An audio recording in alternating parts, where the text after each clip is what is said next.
De ahí podemos saltar a, ya como la cosa más seria, más formal de este mismo asunto, que es Prop, Vladimir Jak Yakov, no sé, Yakovlevich. Mi ruso está muy, muy horrible, casi que inexistente. Este muchacho tuvo la suertísima de ser callado, de pasar desapercibido, y entonces toda la era stalinista le pasó sin pena ni gloria. No llamó mucho la atención como Bakhtin, por ejemplo, y entonces no se le persiguió y se dedicó a estudiar el cuento, ¿no? Cosas que no causaran mucho revuelo, y agarró los zares.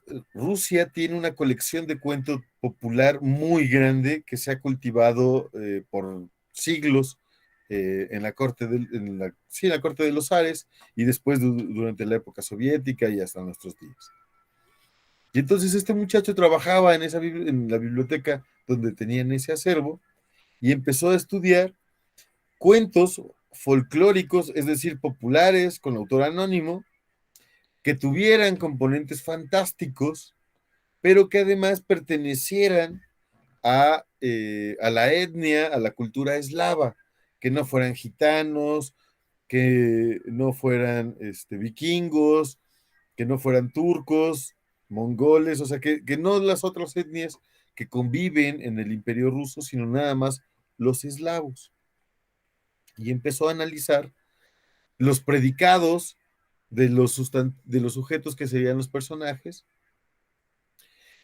uno por uno, hasta 100, ¿no? Dice que fueron más o menos 100 cuentos, un poquito más, los que estudió, y encontró que había una estructura que respondía a 31 funciones.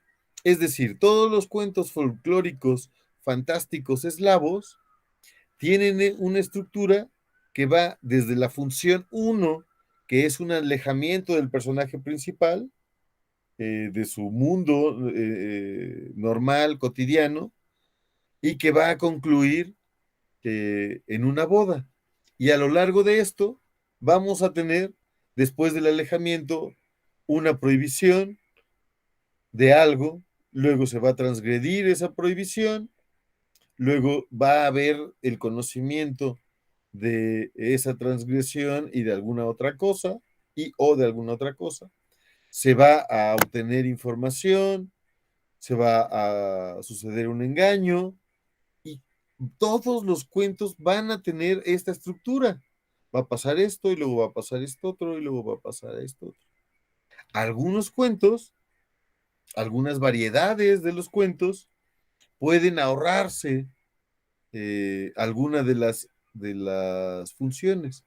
Y entonces quizá no haya una prohibición y pasen directamente del alejamiento a la transgresión, pero nunca va a regresar. Ajá, las funciones saltadas ya se olvidaron. Y puede ser que incluso no empiecen en el alejamiento, sino empiecen en la transgresión. Pero entonces ya no va a haber una función de alejamiento ni una función de prohibición. Y también podría ser que no acaben en una boda, sino que acaben en un castigo, o acaben en el regreso de incógnito del héroe, o en alguna otra. Pero siempre va a ser en este orden, ¿no? Tú vas a estudiar un cuento, vas a agarrar a leer un cuento folclórico fantástico eslavo, y va a empezar y va a tener este recorrido completo o no completo, pero no se va a salir de aquí. Este libro, el de este muchacho, se los voy a compartir en el Classroom. Es un, es un bonito libro de leer, la verdad. Aún hoy en día sigue siendo muy interesante por las razones que le enojan a Prop, porque este cuate tiene éxito, se vuelve un bestseller, se vuelve un académico reconocido mundialmente, porque cae en las manos de Levi Strauss un ejemplar de la morfología del cuento de Prop. y propicia su publicación en Roma, en Milán, en alguna ciudad italiana, en alguna. O sea, vamos, que Levi Strauss lleva el libro de Prop a que, oigan, aquí está tradúzcanlo, publíquenlo, y yo hago el prólogo porque está buenísimo. Y hace un prólogo acá súper. Hemos llegado al sumo. Este güey tiene la llave, encontró el hilo negro. Y entonces lo empieza a promover como el hilo negro para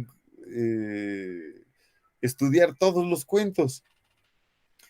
Prop, cuando le llega la traducción a sus manos, se enoja, ¿no? Se reencabrona y entonces manda cartas para que corrijan, porque el libro se publica en Occidente casi en todos lados como morfología del cuento, solo, no como morfología del cuento folclórico fantástico eslavo.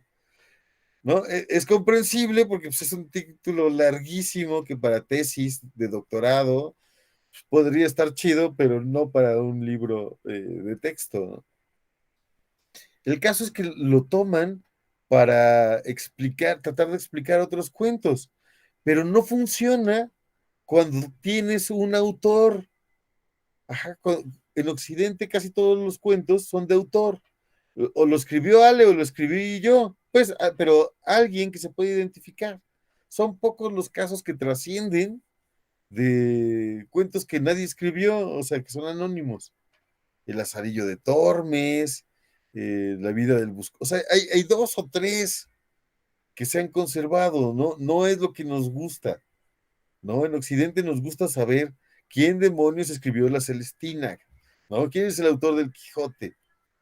Que no sepamos quién es el autor del mío sí es complicado. Hay otras tradiciones donde no, eso no es un problema, ¿no? A los mexicas no les importaba dejar constancia que quién pulió la piedra de sol. En culturas así, donde no importa la autoría personal, funciona, puede funcionar este trayecto de prop, pero tiene el asunto de que aún así tiene que ver con lo fantástico y tiene que ver con el gusto eslavo. La creación popular tiene la diferencia con la creación autoral de que no responde a los caprichos o los intereses personales de quien está narrando, quien está cantando, quien está diciendo la historia, sino responde a lo que el público le gusta. Y entonces, si tú en alguna parte de la historia notas que el público se pone pesado,